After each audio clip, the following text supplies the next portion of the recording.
이스라엘의 여로보암 왕 제20년에 아사가 유다 왕이 되어 예루살렘에서 41년 동안 다스리니라. 그의 어머니의 이름은 마아가라 아비살롬의 딸이더라. 아사가 그의 조상 다윗같이 여호와 보시기에 정직하게 행하여 남색하는 자를 그 땅에서 쫓아냈고 그의 조상들이 지은 모든 우상을 없애고 또 그의 어머니 마아가가 혐오스러운 아세라상을 만들었으므로 태우의 위를 폐하고 그 우상을 찍어 기드론 시냇가에서 불살랐으나 다만 산당은 없애지 아니하니라. 그러나 아사의 마음이 일평생 여호와 앞에 온전하였으며 그가 그의 아버지가 성별한 것과 자기가 성별한 것을 여호와의 성전에 받들어 드렸으니 곧 은과 금과 그릇들이더라. 아사와 이스라엘 왕 바하사 사이에 일생 동안 전쟁이 있으니라. 이스라엘의 왕 바하사가 유다를 치러 올라와서 라마를 건축하여 사람을 유다 왕 아사와 왕래하지 못하게 하려 한지라. 아사가 여호와의 성전 곳간과 왕궁 곳간에 남은 은금을 모두 가져다가 그 신하의 손에 넘겨 다메섹에 거주하고 있는 아람의 왕 헤시온의 손자 다브림몬의 아들 베나닷에게 보내며 이르되 나와 당신 사이에 약조가 있고 내 아버지와 당신의 아버지 사이에도 있었느니라. 내가 당신에게 은금 예물을 보냈으니 와서 이스라엘의 왕 바하사와 세운 약조를 깨뜨려서 그가 나를 떠나게 하라 하매 벤하닷이 아사의 왕의 말을 듣고 그의 군대 지휘관들을 보내 이스라엘 성읍들을 치되 이온과 단과 아벳벳 마아가와 긴네렛 온 땅과 납달리 온 땅을 쳤더니 바하사가 듣고 라마를 건축하는 일을 중단하고 디르사에 거주하니라. 이에 아사 왕이 온 유다에 명령을 내려 한 사람도 모면하지 못하게 하여 바하사가 라마를 건축하던 돌과 제목을 가져오게 하고 그것으로 베냐민의 게바와 미스바를 건축하였더라. 아사의 남은 사적과 모든 권세와 그가 행한 모든 일과 성읍을 건축한 일이 유대왕 역대 지략에 기록되지 아니하였느냐. 그러나 그는 늙음하게 발에 병이 들었더라. 아사가 그의 조상들과 함께 자매 그의 조상들과 함께 그의 조상 다윗의 성읍에 장사되고 그의 아들 여호사밧이 대신하여 왕이 되니라. 아멘. 이제 남유다 세 번째 왕 아사 왕 이야기입니다. 그는 왕이 되어서 무려 41년 동안 이 통치를 하지요. 남유다 전체 역사상 세 번째로 길게 통치한 왕입니다. 그러니까 1등은 므낫세가 55년을 했고요. 두 번째는 우시아가 52년을 하고 세 번째가 이 아사 왕 41년을 통치했습니다. 그런데 그의 할머니를 또 소개를 합니다. 이 할머니는 어머니라고 본문에는 소개된 이 마아가입니다. 아비살롬의 딸이라고 하는데 이 아비살롬이 압살롬이죠. 압살롬의 손녀입니다. 히브리 단어는 참 묘한 게 아들이라고 벤이라는 아들이라는 히브리 단어가 나오면 이게 사실은 문맥에 따라 아들도 될 수 있고요. 손자도 될 수가 있습니다. 그래서 또 딸이라고 하는 단어가 나와도 어머니라고 해석을 할 수도 있지만 손녀나 증조 할머니 왔다 갔다 할 수가 사실은 있습니다. 그래서 오늘 본문에 이 마아가를 소개하면서 어머니라고 돼 있지만 실제 대를 따져보면 할머니입니다. NIV나 NLT, 뉴 킹제임스 버전에서 다 그랜드마더로 이렇게 나와 있죠. 자, 이렇게 할머니를 소개하고 이제 아사 왕의 업적이 나오는데요. 그는 상당한 일들을 했습니다. 첫 번째는 나라에 남색하는 자들을 색출해서 다 없애버렸습니다. 이 남색하는 자, 왜 남자 창기가 있을까? 이것은 가나안 족속이 섬기는 이 우상 신전에서 일하는 이 남색하는 자들입니다. 그들이 다산을 숭배하기 때문에 자녀를 많이 낳기 위하여 이 땅에서 음란한 짓을 남녀가 행하면 하늘에 있는 그 신들이 같이 보고 흥분해서 자녀를 준다라는 그릇된 이교 믿음 속에 나온 행동들, 그게 이제 남색하는 자죠. 이 남색하는 자는 누가 두었냐? 솔로몬 이후 나라가 쪼개질 때 할아버지였던 르호보암이 두었습니다. 이제 아사 입장에서의 할아버지 솔로몬의 아들 르호보암에서 남색하는 자를 뒀다고 본문이 말하죠. 그리고 그의 아들인 이 아비야도 그대로 남색하는 자를 두도록 내버려 뒀습니다. 근데 이제 세 번째인 이 3대째 이 손자가 이 아사 왕이 그 남색하는 자를 다 쫓아내 버렸다라는 것입니다. 어찌 보면 계획을 한 것이죠. 두 번째 아사가 행한 일은 선조들이 만들어 놨던 우상들을 다 깨부십니다. 솔로몬이 이방 아내들이 섬기는 온갖 우상들을 나라에 끌어들이지 않았습니까? 우상들을 섬기기 위해서 하이플레이스라고 하는 이 산당, 산에 있는 당, 높은 곳에 있는 집, 이 하이플레이스 산당을 다 곳곳에 나라마다 만들어 놨어요. 그리고 온 나라가 그 모든 이방신들을 섬기도록 길을 만들어 놓은 사람, 이 체계를 만들어 놓은 사람이 솔로몬입니다. 근데 그걸 르호보암 때에도 그대로 두었죠. 근데 이 아사 왕의 할머니도 아까 말한 마아가도 이 우상들을 만들어 섬겼습니다. 그런데 이 아사 왕은 선왕들과 달리 그 우상들을 다 근절합니다. 모든 우상들을 없애버립니다. 심지어는 우상 숭배에 앞장섰다는 이유로 이 할머니 마아가를 태후의 자리에서 폐위시켜 버리죠. 13절을 보세요. 또 그의 어머니 마아가가, 말씀드린 대로 어머니가 아니고 그랜드마더입니다. 그의 할머니 마아가가 혐오스러운 아세라상을 만들었으므로 태후의 위를 폐하고 우상을 찍어 기드론 시냇가에서 불살랐다. 대단하지 않습니까? 아무리 할머니라도 우상을 제작하여 섬기니까 태후의 자리에서 쫓아내죠. 그 영향력을 다 끊어버립니다. 그리고 할머니가 만들었던 아세라 우상도 기드론 시냇가로 가지고 가서 싹 불태워서 다 흘려버립니다. 아마도 이 아사가 처음 왕이 되었을 때는요, 많이 어렸을 겁니다.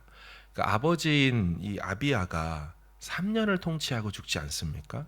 그러니까 너무 급작스럽게 죽어서 그 다음인 이 아사 왕이 어린 나이에 왕이 됐을 거예요.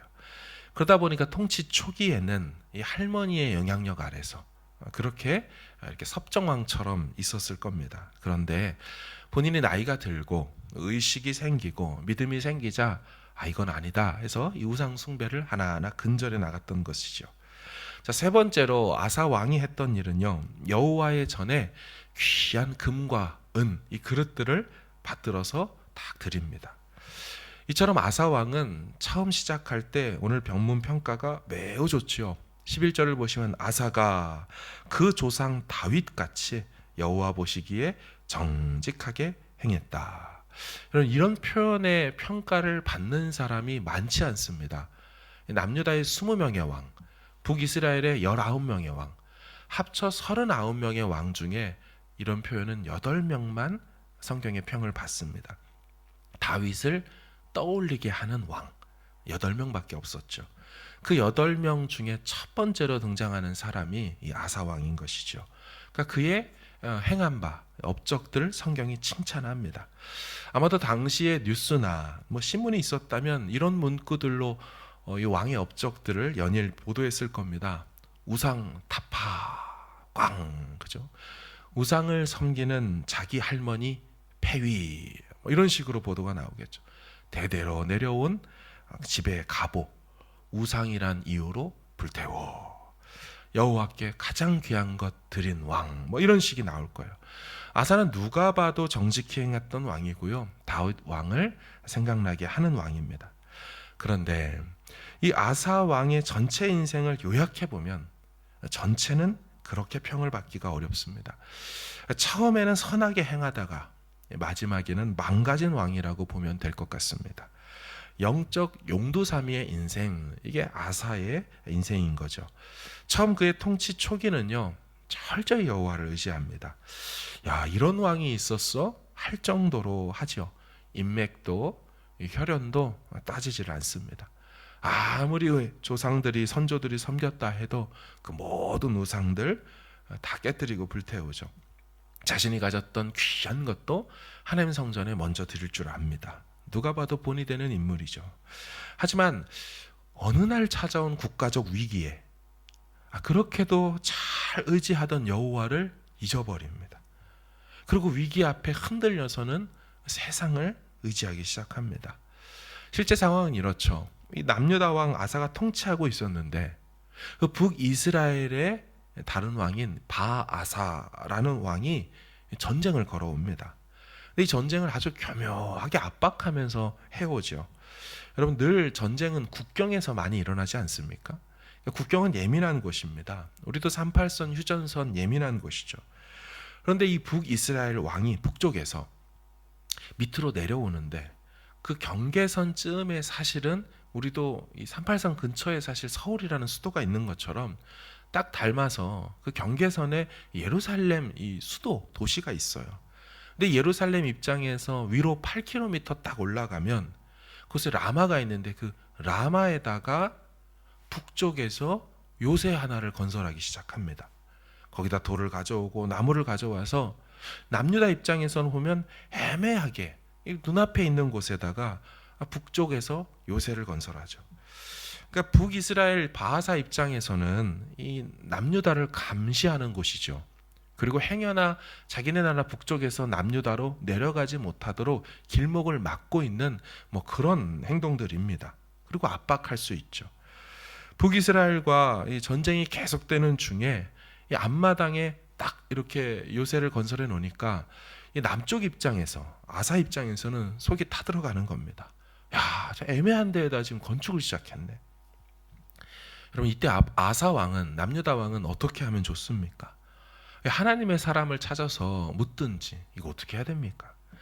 아니면 자기네 수도 자기가 살고 있는 예루살렘에 있는 여호와의 성전에 가서 하나님께 도움을 구하거나 엎드리면 될 텐데 신앙적으로 이 문제를 해결하지 않습니다. 이 아사 왕이 이 북이스라엘이 신경이 쓰이니까 그 북이스라엘보다 더 위쪽에 있는 나라, 아람 나라거든요. 이 아람 나라의 벤하닷이라는 왕에게 도움을 구합니다. 그런데 그냥 도와달라고 할 수 없잖아요. 그러니까 무언가를 갖다가 바치면서 도와달라고 하죠. 뭘 바치는 줄 아십니까? 얼마 전에 여호와의 성전에 자기가 드렸던 그 금그릇, 은그릇, 그거 싹 다 다시 꺼내요. 그리고 신하한테 보내서 저 위에 있는 아람 나라한테 자기 좀 도와달라고 전량을 다 보냅니다. 생각해 보니까요, 하나님 입장에서 보면 줬다 뺏는 격입니다. 드린다고 가져올 때는 언제고, 이제는 다 가져다가 이방 나라 왕한테 드린다? 제가 하나님이라면 괘씸죄에 해당되지 않습니까? 남녀가 청년들이 만나다가 헤어지는 마당에도 내가 그동안 줬던 선물 다시 줘 하면 이건 찌질남이거든요. 그런데 이 아사 왕이 하나님 앞에 드렸던 걸 싹 다 빼다가 이방 왕한테 준다. 이 금그릇과 은그릇을 아람 왕한테 딱 보내고는 이렇게 부탁합니다. 당신이 저 위쪽에 있으니까, 그러니까 살짝만 밑으로 좀 치시라고, 공격 좀 하라고. 그럼 북이스라엘 입장에서는 자기네 나라 맨 밑단에서 막 공사를 하고 있다가 저 위쪽에서 공격해 오니까 어떻게 합니까? 천상 방법이 없죠. 다시 올라가야 되지 않겠습니까? 그렇게 좀 해달라고, 내가 이거 드리지 않냐고. 그러니까 이 베나닷은 이제 그거를 듣고 살짝 고민합니다. 왜 고민했냐? 자기는 사실 북이스라엘과 서로 약정을 맺었습니다. 서로 공격하지 않기로. 그런데 이게 받은 게 있으니까 고민하다가 알겠다라고 하며 북이스라엘과 했던 협정을 깨버리고 그냥 아람이 공격하기로 합니다. 그러니까 이 아람 왕도 참 기회주의자죠. 결국 이런 상황 속에 북이스라엘 왕은 밑에서 라마에서 건축하다 말고 위쪽에 급한 불 끄러 다 두고 올라갑니다. 자, 그럼 남유다 아사 왕이 뭐 할까요? 냉큼 위로 올라가 건축하다가 둔 건축 자재를 훔쳐옵니다. 훔쳐서 자기가 오늘 본문에 보면 게바와 미스바라는 곳에 자기도 요새를 그 자재로 건축을 합니다. 참 뭐 목적은 똑같습니다. 니네들이 위에서 내려오는 걸 나도 요새 져서 감시할 거야. 다 예루살렘 북쪽 북동쪽에 있는 도시들이죠. 근데 참 남의 거 자재 훔쳐다가 건축을 하는 그런 모습이죠. 그러니까 아사 왕은 통치 초기에는요 참 선한 왕입니다. 하지만 위기가 생기자 변질해버린 왕이죠. 신앙생활 초기에는 참 열심히였습니다. 교회 처음 와서는 열심히 봉사하고 예배하고 자신의 것 귀한 것을 하나님께 드리기도 합니다. 그런데 자기 삶에 위기가 찾아오자 금세 세상적 방법을 택해버립니다. 그 위기를 신앙적으로 해결하고 극복하지 못하고 세상의 눈을 돌려버리는 거죠. 자신이 드린 금그릇 은그릇이 있는 성전에 계시겠다고 약속하신 그 여호와께 엎드리면 될 것을 도와주시고 피할 길을 내주셨을 텐데 너무도 아쉽게도 세상적 결정을 내리는 거죠. 그럼 우리는 시작도 좋아야 하지만 과정도 좋아야 합니다.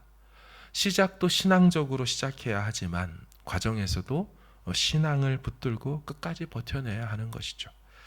위기가 찾아왔다고 해서 그동안 살아왔던 신앙의 체계를 무너뜨리거나 불신앙적 선택이나 결정을 내려서는 안 되죠. 성경은 끝까지 견디는 자가 구원을 얻는다 말씀했습니다. 신앙을 따라 죽고자 하는 자는 오히려 생명을 얻게 될 거라고 말했습니다.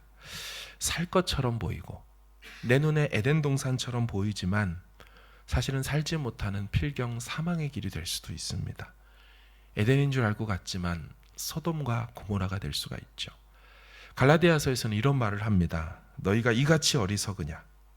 성령으로 시작하였다가 이제는 육체로 마치겠느냐? 그럴 수 없느니라. 여러분, 우리는 끝까지 믿음으로 시작한 걸음, 과정도 믿음이요 마침도 믿음이 되어야 할 줄로 믿습니다. 기도할 때 주님 우리를 반드시 붙들어 주십니다. 주님 외면하지 않으시는 분이십니다. 당신이 신실하시기에 신실한 당신의 백성의 그 믿음을 결코 버려두지 않고 배반하지 않고 반드시 붙들어 주시는 분임을 믿고 오늘도 주 안에서 승리할 수 있기를 주의 이름으로 축원합니다. 아멘. 주의 나라가